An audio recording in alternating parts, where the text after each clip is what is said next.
In the Deep South, a monster is accused of a series of violent attacks.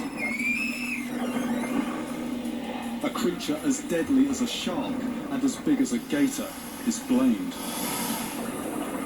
Wherever we have alligator gar, there are myths of monsters. The state authorities said it should be electrocuted. Now, I'm on a mission to get face to face with this river monster. You better be strapped in. To find out if this animal really is guilty of the crimes it's blamed for.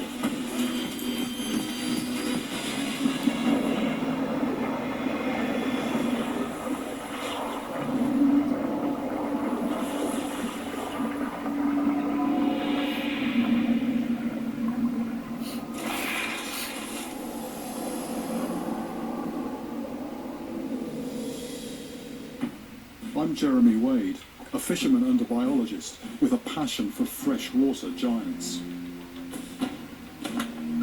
I've travelled the globe, putting my life on the line to find truly monster-sized fish.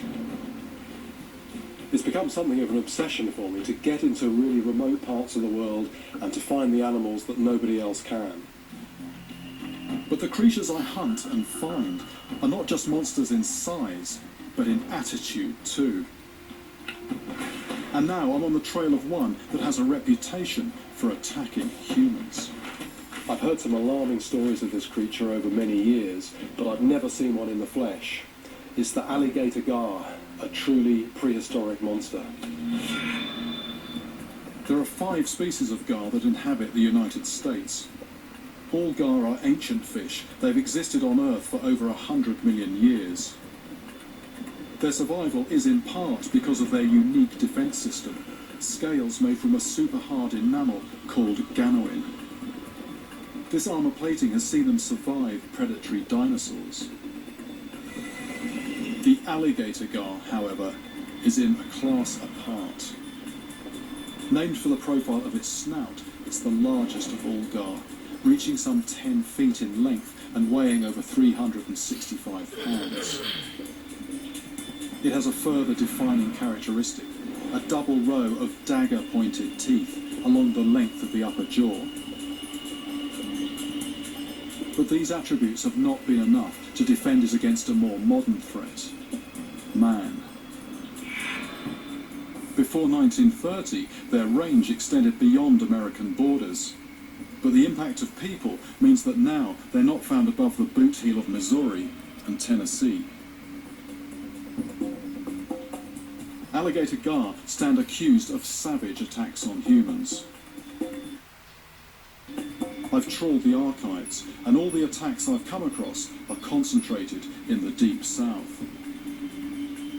They certainly have the teeth for it, but I've been unable to find any hard evidence that these fish are the culprits. If I'm going to find an alligator gar guilty of these crimes, I'm definitely looking for a very big fish. The experts I've spoken to suggest Texas is the place where the biggest specimens are still to be found. I'm heading directly to the Trinity River, a 710-mile-long waterway. Here, people have caught gator gar longer than I am tall. Bigger when you get close, isn't it? To help me, I'm recruiting Bubba Bedri. He's a specialist in finding alligator gar that weigh over 100 pounds, sometimes for food, but normally for bow fishermen after trophies.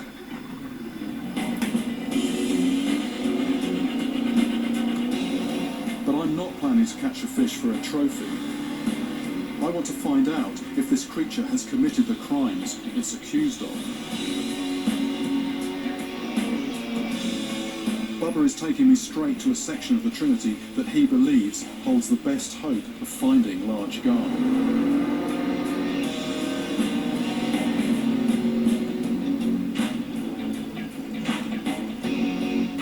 What we're doing now is we're just drifting with the current, and we've just come to a bend in the river that doubles round. And Bubba's just said this is the hole, this is a known haunt, and I can imagine the current has actually dug out a bit of a hole in the bottom here, and apparently they are very more aware than a lot of fish of sort of knocking and noises and like that. So we're literally just drifting with the current and just looking to see if we can see them come up and breach.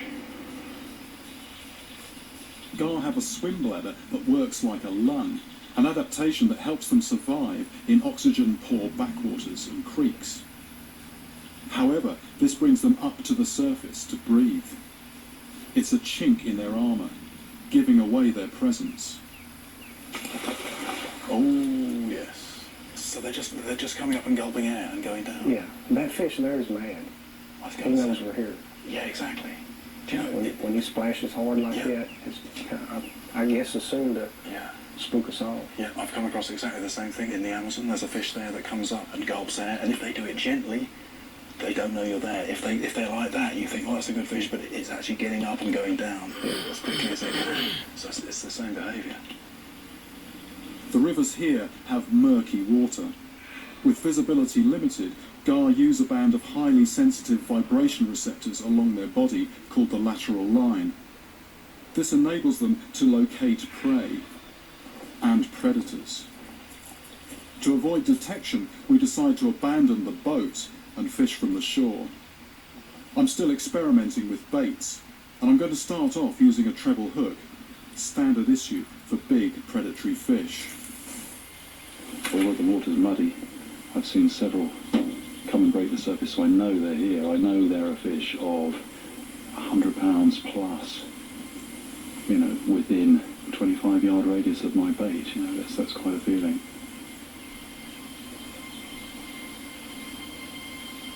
It's one of those moments in fishing where things can go from being very quiet, like they are at the moment, to, you know, suddenly you can have an animal over 100 pounds on the end of your line trying to pull you in the water.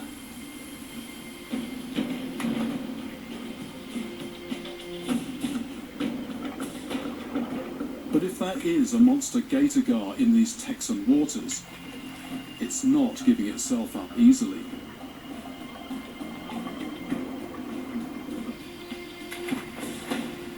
If I'm to find one that fits the crimes it's accused of, it has to be at least as big as me. A real river monster.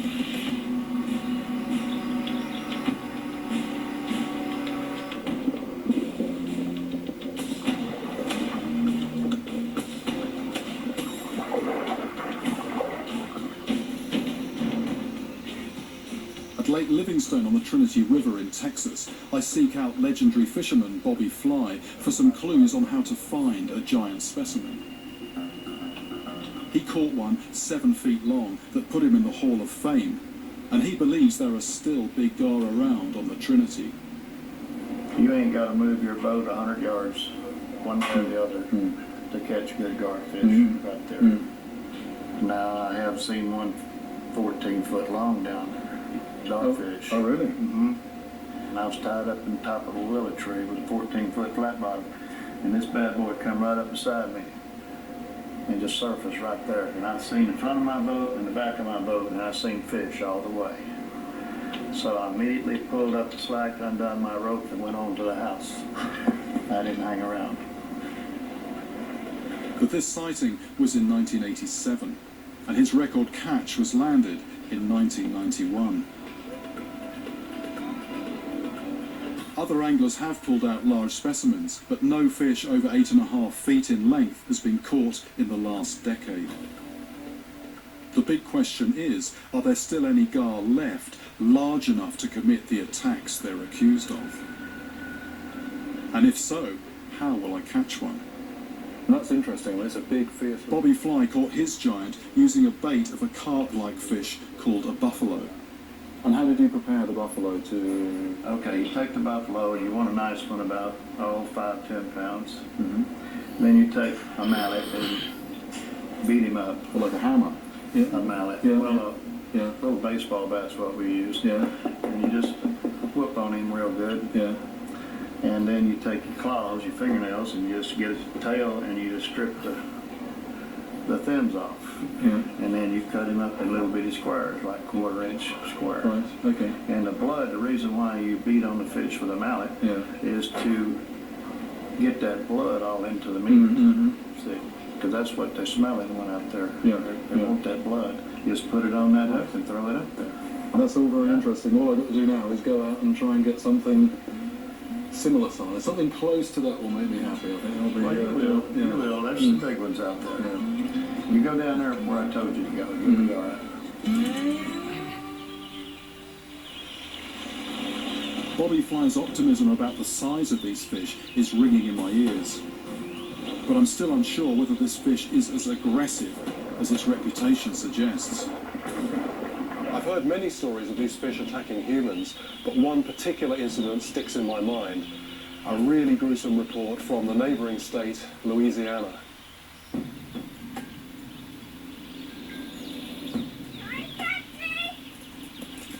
On a warm, humid spring day, a 9-year-old schoolgirl, Elizabeth Granger, and her 13-year-old brother, George, are playing on the shoreline of the lake.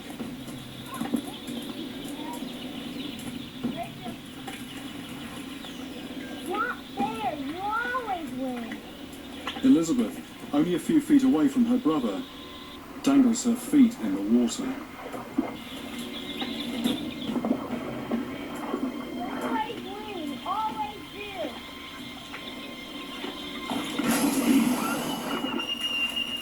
Suddenly, something grabs hold of her leg.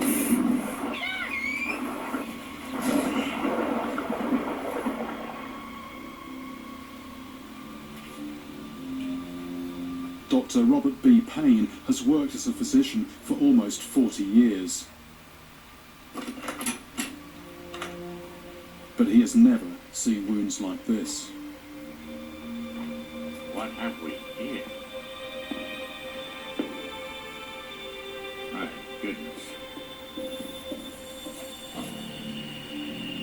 The press report George's claim that what attacked his sister was 7 feet long, and that he believed it to be a garfish. In his medical report, Dr. Payne describes the wounds as being like coarse needles inserted in a board.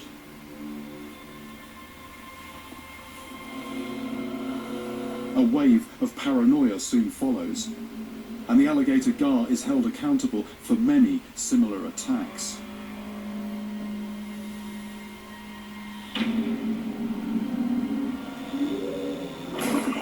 Although this was a well-documented event, the identity of the attacker rested entirely on the testimony of a 13-year-old boy.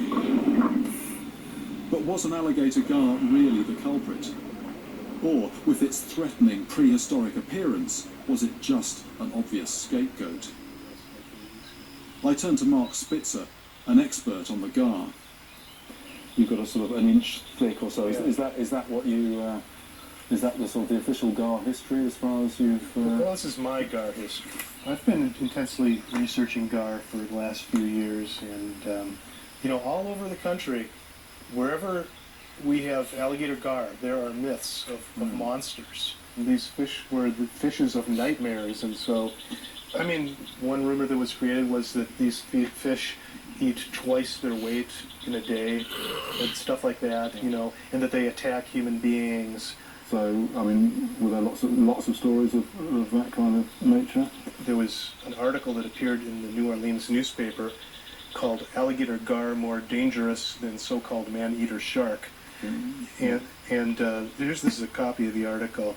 It was written by an anonymous journalist who basically said, if you should emerge from swimming or taking a bath and you find out that you have a limb missing, do not blame the shark.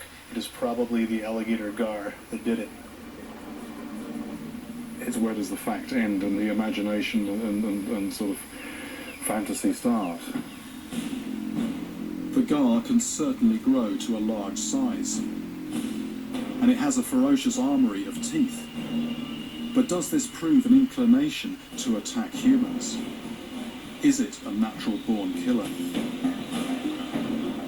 I need to find hard evidence. Using the advice of fishing legend Bobby Fly, I'm going for a bait of buffalo fish. This, I hope, will let me get my hands on the alleged culprit. but I'm learning on the job. My best hope is to try and get into the mind of the gar. I've only been here a very short time, and because so few people fish for these fish, it's a big, ugly, stupid-looking fish, so let's use fairly basic tackle. And normally it's a thick bit of wire, some heavy line, and a big treble hook. I think they're actually quite sensitive. You can still be sensitive even if you've got a sort of a bony mouth. And I think thick wire, they can feel that when they're chomping on it. And I think a treble hook as well. There's a nice, soft, succulent bit of fish, and there's something else in there. What's that? And I think they could spit it out. So I'm using a single hook, and the thing about that, it can just fold down nicely. It's not sticking out like 3 points on it. Both Mark and I cast lines into the river, but it's the bait on the single hook that gets picked up. It's moving right to left. Is it? Yeah, it is. I need to let the line run very freely to avoid the fish realising the bait's attached to anything. It's a bit of a battle of nerves, this. Something's taken off. It's on the end. It's stopped. It's off again. It's off again. Yeah, sorry. That's good. Good sign. Right, it's going to be very soon.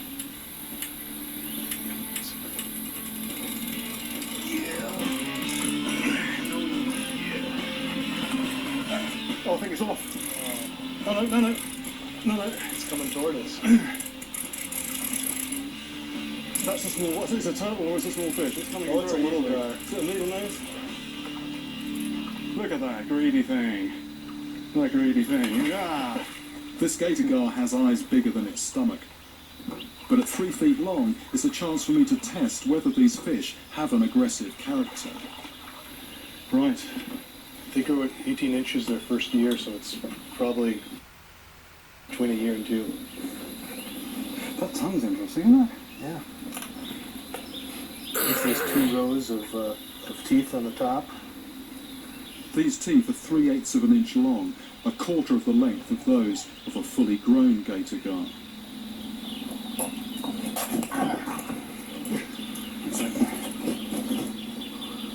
Oh my God, you got bit, huh? I was just in there trying to get the hook out. Score 1 for the fish. Yeah. I saw a young alligator gar with a big appetite. I'm just going to lob him back in the water. Whoops! Back in the water. My idea that the gar is just a misunderstood, big, ugly, stupid fish has caught me out. Maybe it does deserve its reputation after all. And this fish has actually still got a lot of energy left. I thought I brought it in on very heavy gear, so it's actually got a lot of energy left. Normally they'd be pretty tired out. I think I'm just going to slide him over the side, well ahead of our next fishing spot. So here we go. Back you go. Even a fish this small has managed to draw blood. A good battle spirit. It is, isn't it? But you can see the sort of the cut on it. This is a setback to my theory that the gator gar may have been unfairly blamed for these violent attacks. The consequences, if this fish was scaled up to a monstrous 8 to 10 feet, are beginning to hit home. When you think about a gar that size with teeth to match and a body like a torpedo, it really is a terrifying prospect. You've just got a living weapon of destruction. I'm on a mission to find out the truth behind its ugly reputation. I know from first-hand experience just how sharp those teeth are. Oh my God, you got bit, huh? That was just a gentle brush with its teeth. Okay, it wasn't particularly deep, but they certainly drew blood. Whoops! Back in the water. Yet this alligator gar is only 3 feet long. George Granger reported that what bit his sister was 7 feet long. And other reports state that these fish can reach double that length. Now, I have seen one 14 foot long down there. Its reputation for vicious attacks on humans is beginning to appear justified. It's no wonder that people took fright when you consider a beast of those dimensions with a couple of 100 razor-sharp teeth. But I still don't have hard proof. I believe the jury is still out. In past times, for many of those living in the Deep South, this was a fish guilty as charged, one that should be eradicated from all rivers and lakes. So they took it really seriously then, the whole business of let's clear these things out of the water. They're an abomination. They're not fit to sort of share the planet with us. They obviously look guilty, therefore they must be responsible for these occasional incidents where someone gets their leg bitten or whatever. But where's the evidence? Basically, they look scary, and so that added to people just wanting to run them out of town, and so they were run out of town. I mean, I heard of, just sort of heaps of them up. Yeah, bulldozer piles, lots of people shooting them, just a very despised, hated fish. In 1933, the Texas Game Fish Commission began a campaign of extermination. They built an electric gar destroyer rigged with a 200-volt electric net to kill the fish. Over the next 3 decades, millions of gar were destroyed in an effort to be rid of them forever.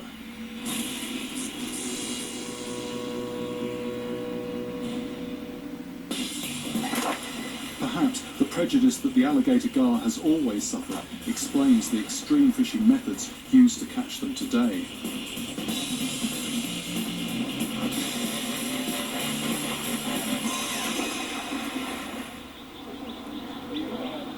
Unless they get the protection they need to reach full size, giant alligator gar may well be wiped out.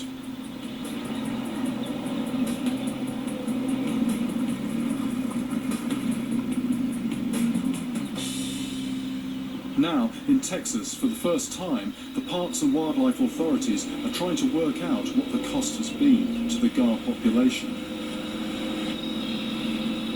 On the lower Trinity, we're en route to set what are called jug lines, baited hooks attached to floats. Our plan is to catch as many gator gar as possible and then monitor them with electronic tags. Dr. Dave Buckmeyer leads this project. Dave, what's the state of knowledge on the gar at the moment? Alligator gar, along with other gars and buffalo and things, have always been considered kind of rough fish, which no one really cared much about. Is that the same as trash fish? Trash fish would be another common name for it. Yeah. And so there was actually even efforts to try and eradicate alligator gar and other gars from populations because they were believed to have eaten desirable fish, if you will, largemouth bass and things that we have, catfish. They have recently been listed as vulnerable by the American Fisheries Society, and that's because in most states they're definitely on the decline. Yeah. So we have some real reasons for concerns about the species. Yeah. Shall I check this out? Yeah, go ahead. Throw that one up there. And it unwinds itself, is it? Yeah. They just, as the bait sinks, they'll unwind.